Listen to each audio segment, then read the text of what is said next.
Hi, I'm Dr. Alexander NGENZI from University of Rwanda College of Science and Technology, Department of Computer and Software Engineering.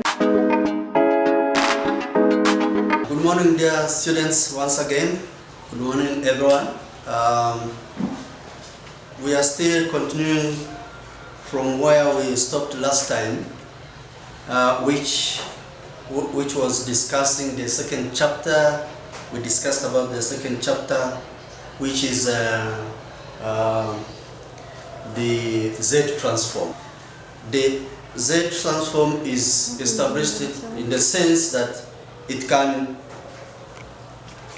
generate the frequency domain from their corresponding discrete time domain. So we talked about the complex numbers. I mean, what is Z transform, which is comprising of imaginary numbers and the real numbers, and then transformed from discrete values to their corresponding frequency domain.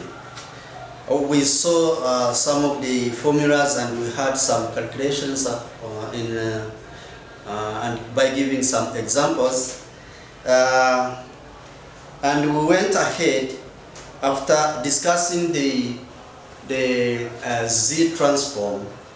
We also discussed their inverse Z transform, and we saw that the inverse Z transform is the way to turn the other x of n, that is a discrete value, to their corresponding, I mean, turning them to again to their frequency domain. So first, Z transform was used to convert from discrete value to their corresponding frequency domain, and again, now we saw how we can again inverse it, or just get the inverse of Z transform.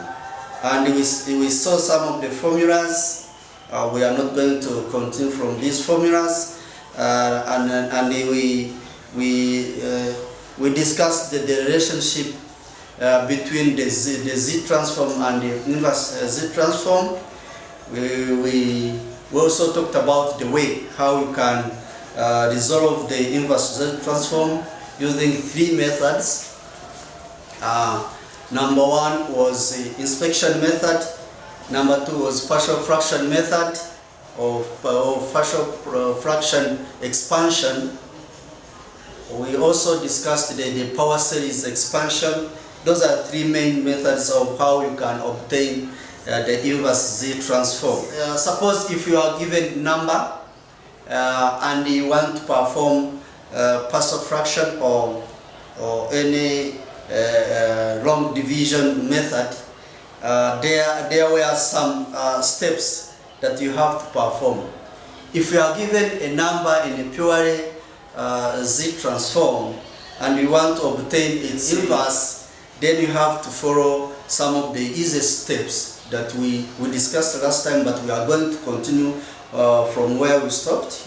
We stopped from the steps. There were four steps that can easily help you to transfer to get the inverse transform. Number one was divide. If given, we are going to see, but I'm just trying to repeat them again. You first divide both sides. I mean the function side and the equivalent. It's equivalent by z.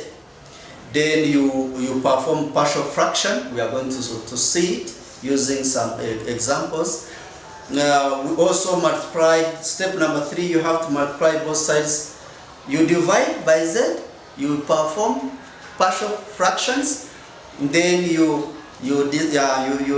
can multiply by z both sides, and then you can obtain your inverse transform terms. So without taking much time, we are going to see given an example. They are saying, for example, determine, this is an example,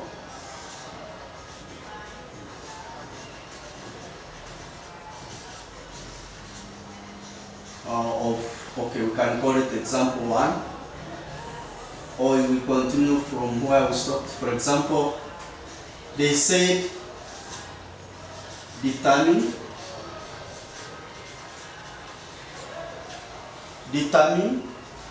the causal signal.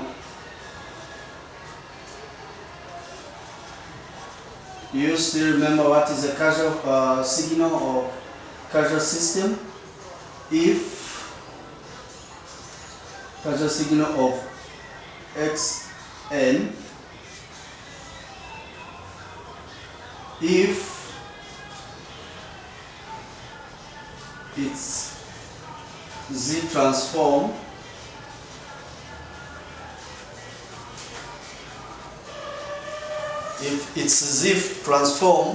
is given below, is, remember, was Z transform we present it in its frequency domain, and then given the Z transform is equal to 1 plus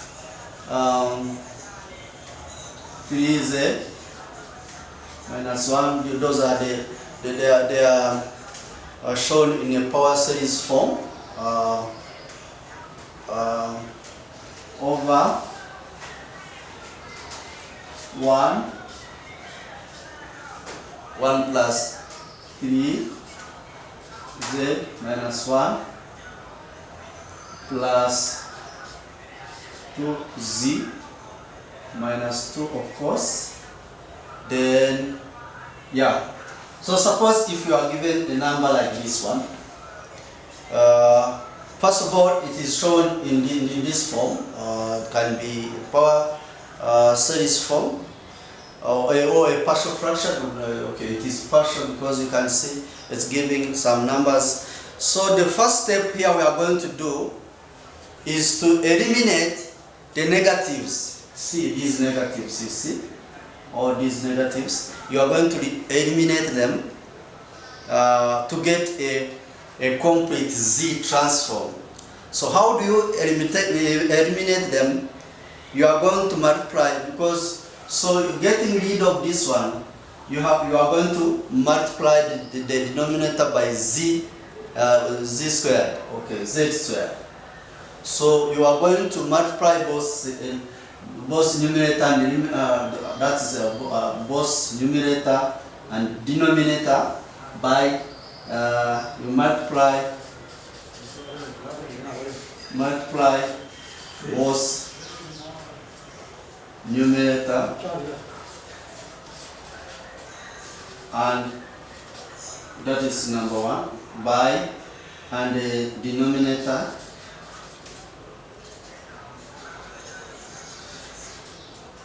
by Z squared. And this, from this, if you multiply both sides by Z squared, then you can get the corresponding, it's going to be Z squared plus 3Z over Z squared plus 3Z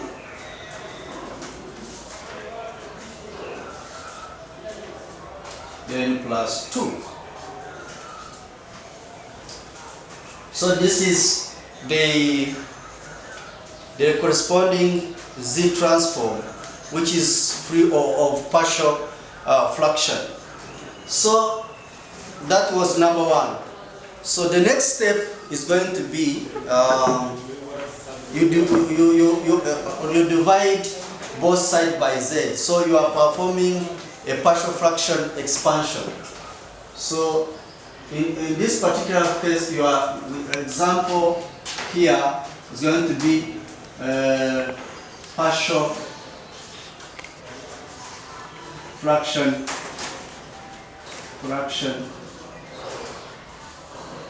Okay, you can call it method.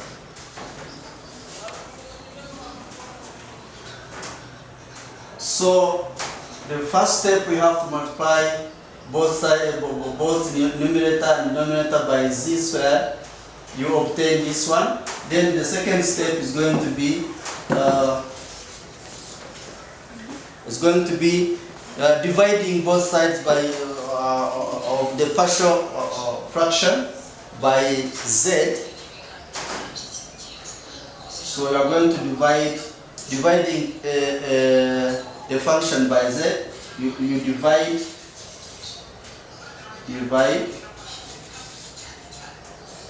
divide both sides.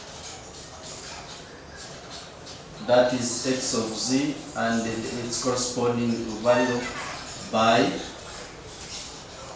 z or z, call it, from the partial fraction above. This value, for example, x of z over z is going to be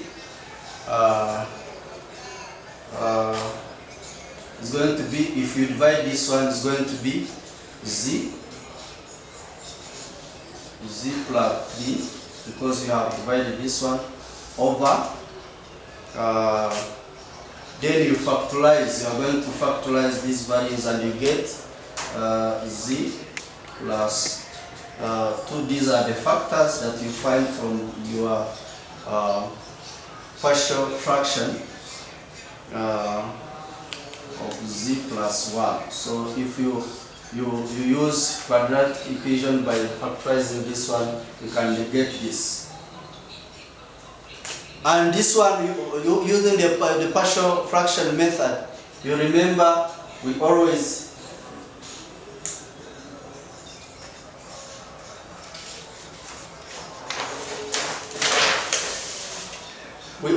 obtain, you remember we say, for example, x of z is going to be a, for example, if we want to factorize them, you remember using this partial fraction method, plus b over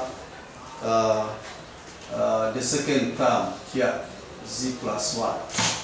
So in this case, if you see the factor number a, for example, a will be equal to 3z, that 3 plus z plus 3 over the first term. So it's going to be this side and this side. So it's going to be second term. Then when obtaining the value from z equal to -2. So then it's going to be 1 over -1, which is equal to -1. So this is the first value here obtained. And then b is going to be, you remember this one, we call it by providing some of the values and then you get the partial fraction. If you can easily recall from your basic mathematics or the complex value numbers, you will obtain this. And so we are getting the numerator is going to remain the same, and here is going to be z plus 2. Then the value is going to be you start from -1, for example, then you can get the value as 2. So it's going to be 2 over 1, and this is nothing but 2.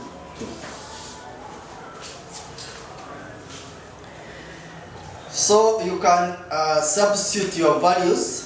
For example, remember this was z, this value was that one. So if you want to remove the values, for example, so you obtain, it's going to be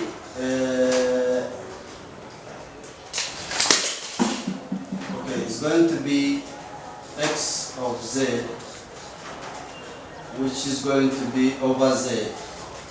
you substitute your values. We obtain negative 1 for the first time over z plus 2, then plus 2 over z plus 1. So to remove this z and remain this x of z is going to be, multiply z both sides so that this one can be removed. It's going to be negative z over z plus 2, then plus 2z over z plus 1. So you can see these values are happening at the denominator. So if you want to obtain, for example, now we are to get x of n from, now you can see x of n,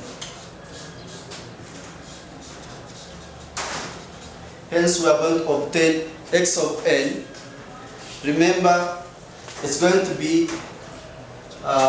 if you can remember from the other property, negative z is going to be, okay, negative 1 or power n. So from the other conversion, so it's going to be 2 this side, 2 into negative 1 power n, that is the first value. Let's negative 1 being this being this, and from the other partial representation, now the value is going to change. It's going to be minus, because this value is going to be multiplied to this. So we are going to get this value, and then it's going to be minus 2, but this is power n, then u of n. So okay, this is going to be the value of the whole system here. It's going to be the value of the whole system. So why are we putting 2? Because 2 is becoming a very big number, and then you obtain, for example, it can be one-sided crossing, then you obtain, because this negative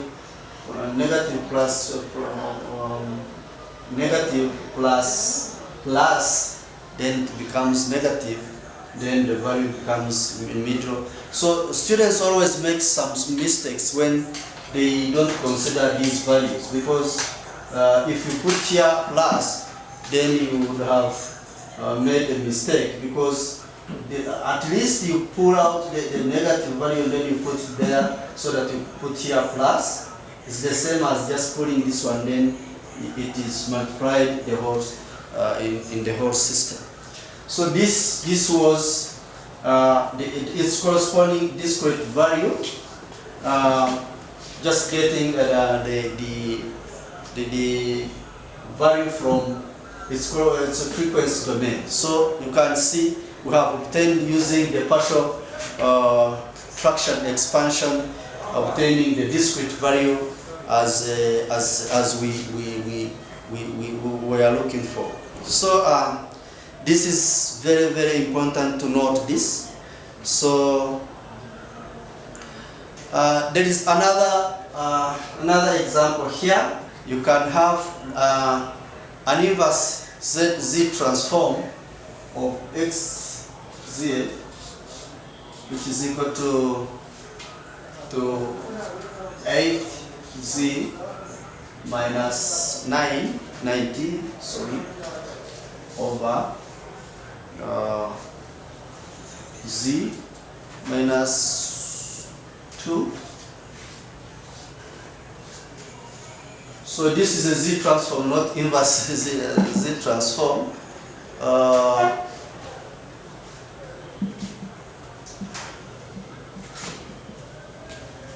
Of the z, I mean the value here, we are trying to calculate the inverse z transform. So they ask you find, you can say find z inverse, inverse z transform of this or that value. So as you can remember the steps, you first divide the equation by z transform, by z both sides, then you perform partial fraction by looking into a, b, c depending to which values you have. Then again you multiply by z after getting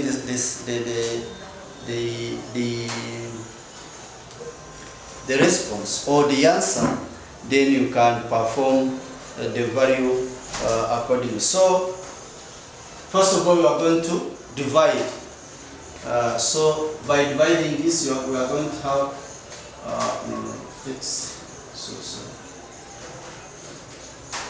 so we are going to divide by z, and here we will obtain.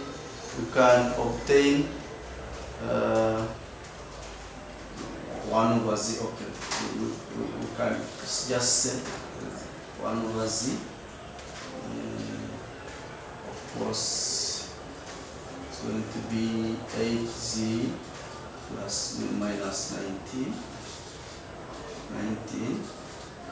over these values minus then into z minus 3, like this. So there, after dividing, you can get, for example, the value here. Of course, it's going to be, for example, so you are going to remain with some of the values after dividing. So it's going to be so after factorizing here, you get some values here. For example, if you can obtain using the partial fraction method, you can obtain some of the values. Of course, here you are going to have a over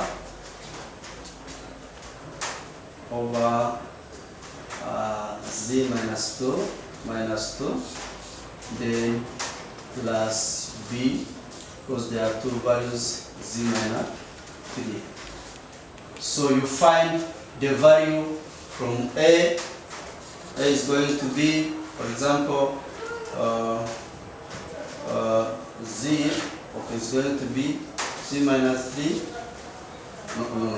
Okay, we obtain the other one. On the top, we are going to have 8z plus 19 over the second value of this one, from where z is equal to 3. Then you obtain the value which is, for example, is going to be negative 19 over 6, which is your a. And another value is going, okay, here we are going to obtain, we are going to have also c as over z, because we have these first terms if we are multiplying the other one. So a is going to be that, then b is going to be, of course, you are going to 8z plus 19 over, okay, remember this is a negative, sorry, I've made a mistake.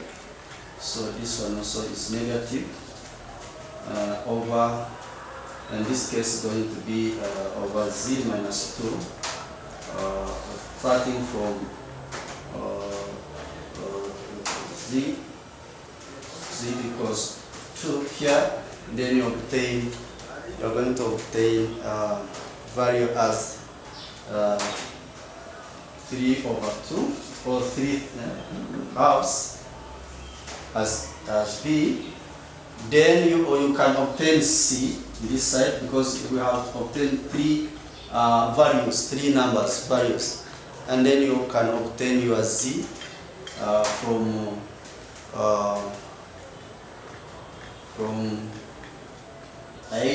Z minus 19 over Z, where Z is going to be -1 on this side, and then it's going to be 5/3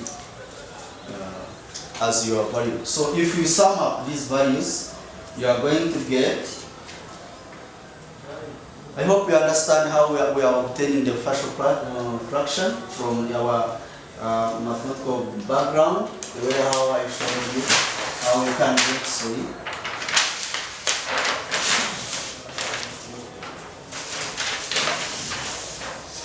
So we end up getting okay, x of z over z is going to be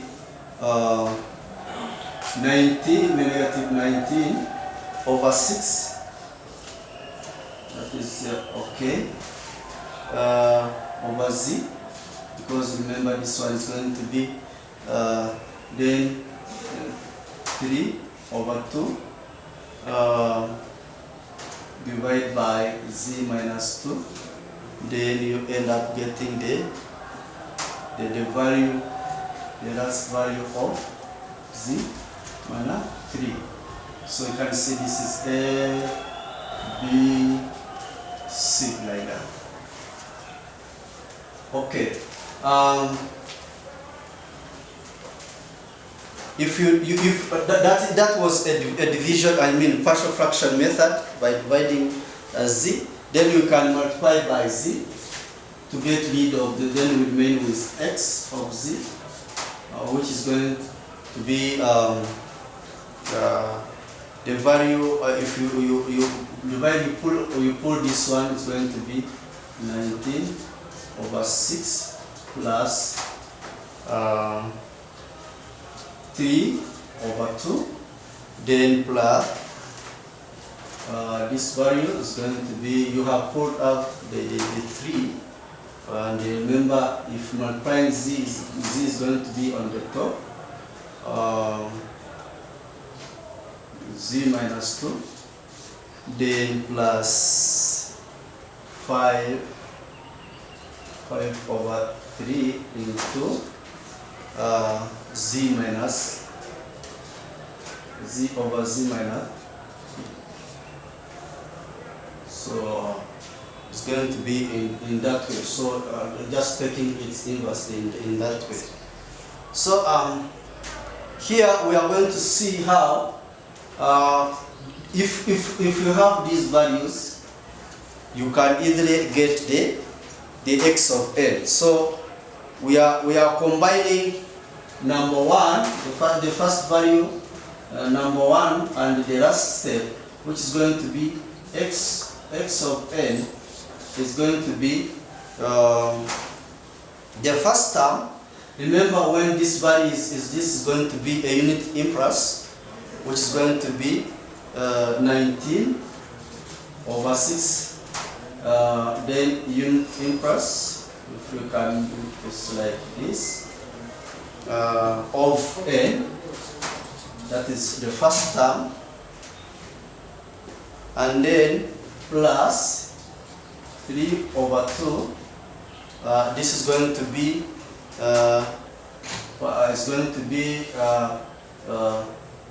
2 power n. Remember, it's a minus on this side, and when and it is respecting the way how it is formulated. Then plus 3. Okay, 3. Okay, it's going to be 5/3 into 3 power n. Remember, this is 3 here, this is 2, and the coefficient remains the same. So to write it properly, this is going to be u of n.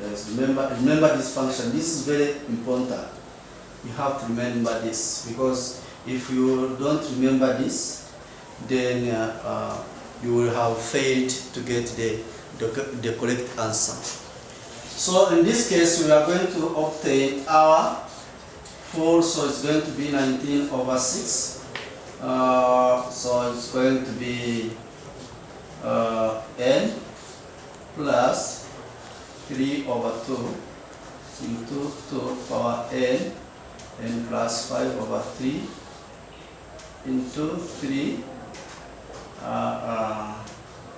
power n as our answer. So this is a partial fraction method that we have calculated. I hope you have understood.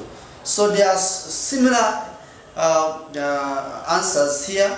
You can do in the same way. So remember to divide by z. Then after dividing by z, you